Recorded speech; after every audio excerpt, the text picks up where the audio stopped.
Hello, my name is Raul and you're watching 2hp.com. I've prepared for you a real fight between two competitors. The legendary 11th generation of Toyota Corolla and Kia Cerato. This car doesn't have so many generations, but it's ready to compete with the Toyota brand.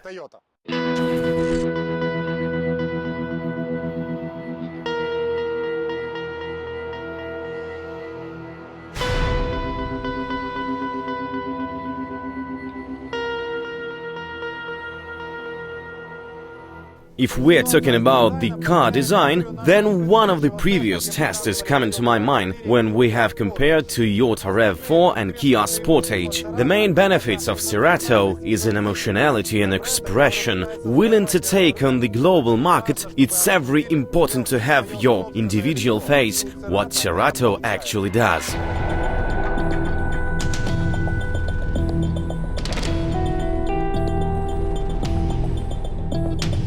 Toyota Corolla also has its personality, but instead of emotions we have conservatism more. Frankly speaking, if we compare this 11th generation with the first, second, third, fourth or even fifth generation, it's becoming obvious that we have a Lexus now. This means that the car makes progress a lot from generation to generation. And let's remember that Corolla has two tasks: to get new clients and to save real admirs all over the world.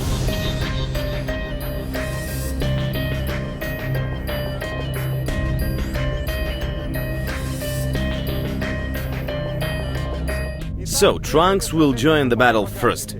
Both of them are equipped with an electronic lock, and now we'll check its quality and speed of reaction. Here are two remote controllers, and if you are ready, let's open the trunks.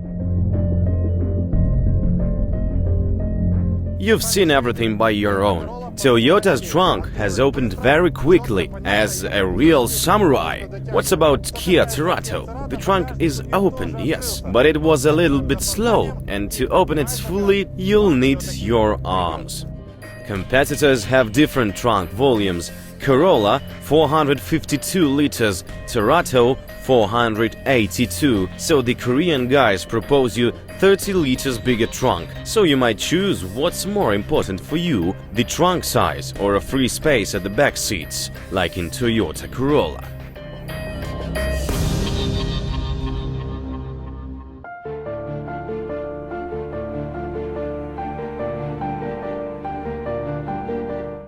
Of course, the interior materials are not premium, but everything is done on a high level. The armrest can be adjusted for horizontal. Its height is correct. The elbow is relaxing.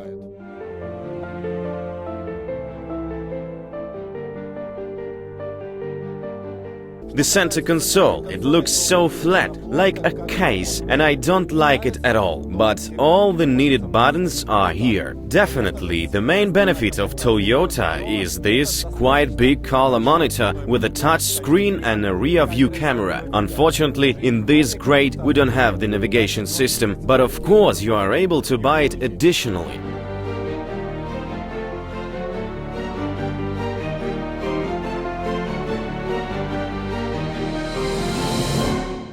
I am not able to ignore the one more point from designers, this small house under the center console. You open it and ta-da! Here is the seats heater, USB and 12-volt electric cigar lighter. And a small shelf where you can leave your mobile phone. On the one hand, when this department is closed, the design is more laconic. From the other, you really need to know the deductive method while searching the seat heater. For example, I didn't find it yesterday.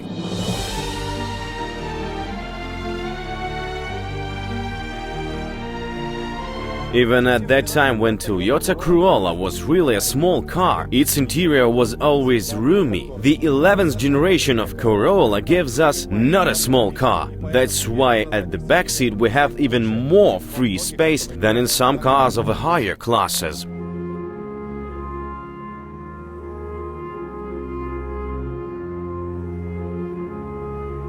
Driving Kia Cerato is the same comfortable as Toyota Corolla. It also has a multifunctional wheel equipped with wheel heater button and steering agility adjustment, which means that you can choose the mode of action: normal, comfortable and sport.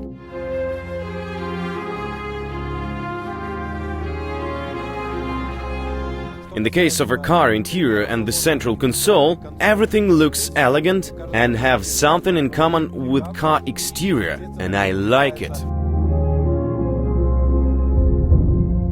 In spite of the same buttons number on the central console as in Toyota Corolla, it doesn't look overloaded.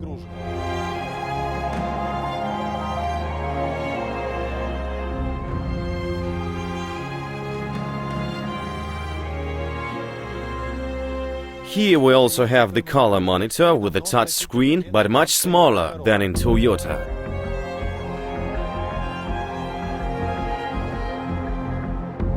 Kia Cerato is also equipped with a small hidden house like Toyota Corolla, and it's opening like shutters. Inside you'll find USB 12 volts, but the seat heater button is located in more comfortable place, close to the gear shift knob.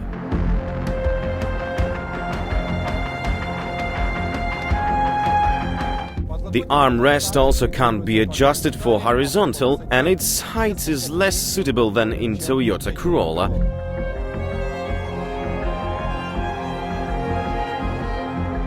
In spite of the fact that it's quite comfortable at the back seat of Kia Cerato, it's worth to mention that Toyota proposes more free space. I've got one remark. This plastic cover on the back side of drivers and front passenger seats, yes, it saves them from your knees, but the back seat passengers might feel not that comfortable. The main comfort facility for Kia Cerato are the seats, which are located less vertical than in Toyota, which guarantees you more lucky boarding.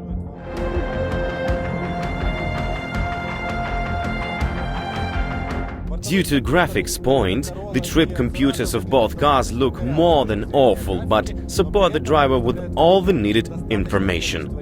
If we compare the interior design of these two cars, it must be admitted that Kia Cerato has one idea, which is shown in each part of the car, while Toyota is a real mix of something. It's a pity, but it's true.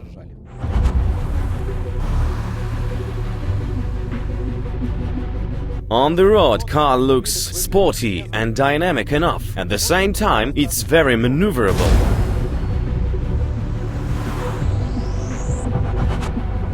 By the way, at the back of the car a torsion beam is put, but this fact doesn't make any influence on the car drivability. It's quite sensitive.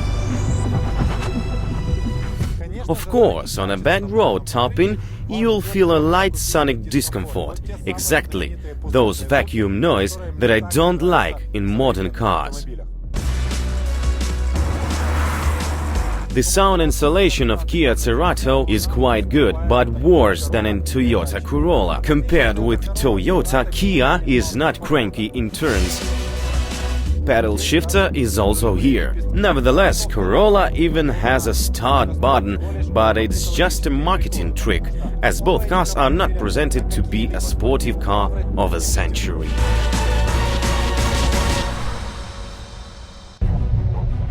It's absolutely obvious that Toyota was created for a comfortable and relaxed driving. The car reacts to a driver orders with some delay. That's why a car looks less dynamic than Kia.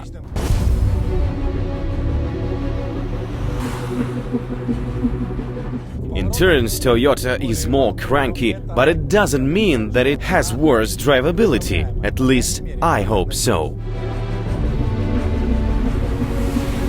The fuel economy is mostly the same, but I guess due to the Toyota Corolla engine flexibility, you might get better results, something like 5 or 5.5 liters on a lay of lines.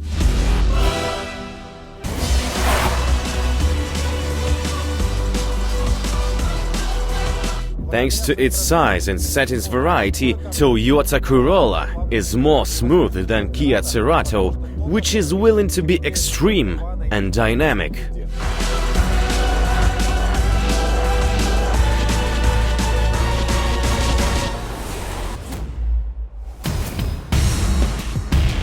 On the S-turn, both competitors are more than confident.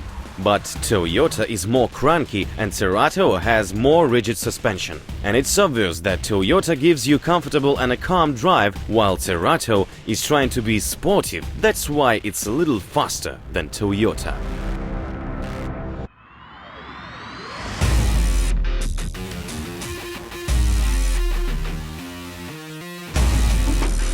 For an elk test, the stability control is turned off. But don't try to do it on the road. The first attempt of Kia Cerato, the speed is 50 km per hour. It must be admitted that it overcomes the obstacles easily, no remarks. At a speed of 60 km per hour, the car goes different. Now a driver must be hard walking with the car wheels, more efforts for a better result. To reach the mark of 70 km per hour is not that easy. The car is drifting, and a driver needs to be proactive with the wheel while there is not much time for a stabilization. I'm not sure if in extreme situation an ordinary driver will be that proactive only if he is training the elk test every day. Nevertheless, such a result is a perfect sign that Korean engineers already know how to make nice-looking cars with a good drivability. Comparing to Cerato, Corolla has more cranky suspension, so the car is rolling more during the elk test. But it's not a problem, especially at a speed of 50 km per hour. At a speed of 60, we've got more rolls. The driver must keep an eye out, but everything is still predictable and under control. The speed 70 km per hour is scaring a little, but we must check it, as it will decide the destiny of Japanese car industry. As you already might guess, Toyota gives more rolls at this speed, but a long stroke suspension saves the car from an extreme and deep drift, and the car successfully finishes the elk test. So, both cars show a great drivability. The engineers have done their best. Each car has winter tires. Cerato has Nokian, Corolla, Bridgestone. The temperature outside is 3 Celsius above zero. Due to the 3 trials, we'll calculate the average braking length at a speed of 60 km per hour. At first, I'll test Kia, and its best result is 11 meters 18 centimeters, and the worst result is 13 meters 30 centimeters. Toyota has started not with the best result, 13 meters 90 centimeters, but at the third braking trial the length is 12 meters 20 centimeters. The average braking length difference is 2 centimeters. Let it be just an analytical error of our trial. It seems like we don't have a winner.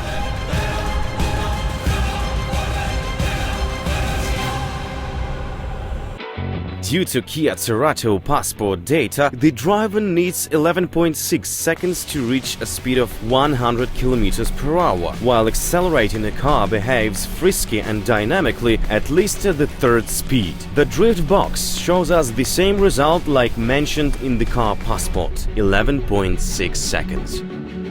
Toyota Corolla is less frisky. The engine is not given all its power immediately. As a result, we reach a speed of 100 km per hour in 11.5 seconds, but in passport was written 11.1. We decided to make quarter-mile run in 3 trials. Already from a start line it's becoming obvious that Kia Cerato is a serious competitor, and at a speed of 80 it's almost impossible to catch it, at least by Toyota Corolla. But later the Japanese engine does a miracle and steadily goes faster. The second trial confirms our guess that Corolla's elastic engine works in more wide range, so a car is faster for 2 car bodies. And the third trial is just a decoration for the drag racing movies. The finish is incredibly dramatic and bright. Even a photo shoot was done.